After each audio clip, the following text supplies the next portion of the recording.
ಇದು ನೋಡಿ ಕೈಯಲ್ಲಿ ಮಾಡಿರೋದು ಹ್ಯಾಂಡ್ ವೋವನ್ನು. ಇದು ಪಿಲ್ಲೋ ಕವರು ನೋಡಿ, ಕುಷನ್ ಕವರು. ಕುಷನ್ ಕವರು ಎಷ್ಟು ಕ್ವಾಲಿಟಿ ಎಷ್ಟು ಚೆನ್ನಾಗಿದೆ ಅಂದರೆ ಗಟ್ಟಿಯಾಗಿ ಮಾಡಿದ್ದಾರೆ. 10 ವರ್ಷ ಹೋದರೂ ಏನು ನೀವು ಡೈಲಿ ಯೂಸ್ ಮಾಡಿದ್ರೂ ಏನೂ ಆಗೋಲ್ಲ. ಆದರೆ $20 ಹೇಳ್ತಾರೆ. ಹಾಂ, ಎಷ್ಟು ಚೆನ್ನಾಗಿದೆ ನೋಡಿ. ಒಂದ್ರಿಗಿಂತ ಒಂದು ಡಿಸೈನ್ಗಳು ನೋಡಿ, ಒಂದ್ರಿಗಿಂತ ಏನು ಕಲರ್ ನೋಡ್ರಿ, ಎಷ್ಟು ಬ್ರೈಟ್ ಕಲರು. ಯಪ್ಪ ನೋಡಿ ಇಲ್ಲಿ, ಏನು ಬ್ಯೂಟಿಫುಲ್ ಇದೆ.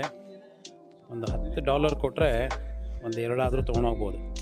ವಾವ್, ಏನು ಬ್ಯೂಟಿಫುಲ್ ಅಲ್ವಾ ಇದು. ಅದ್ಭುತ ಅದ್ಭುತ ಅದ್ಭುತ. ಸಿಲ್ವರಿಂದ ಮಾಡಿರೋ ಎಲ್ಲ ನಿಮಗೆ ಸಿಗುತ್ತೆ. ಶಾಪಿಂಗ್ ಅಂತೂ ಸಕ್ಕದಾಗಿ ಮಾಡಿದ್ವಿ. ದುಡ್ಡಿದ್ರೆ ಇನ್ನೂ ಮಾಡ್ಬೋದಿತ್ತು, ಬಟ್ ವಿ ಆರ್ ಸ್ಯಾಟಿಸ್ಫೈಡ್.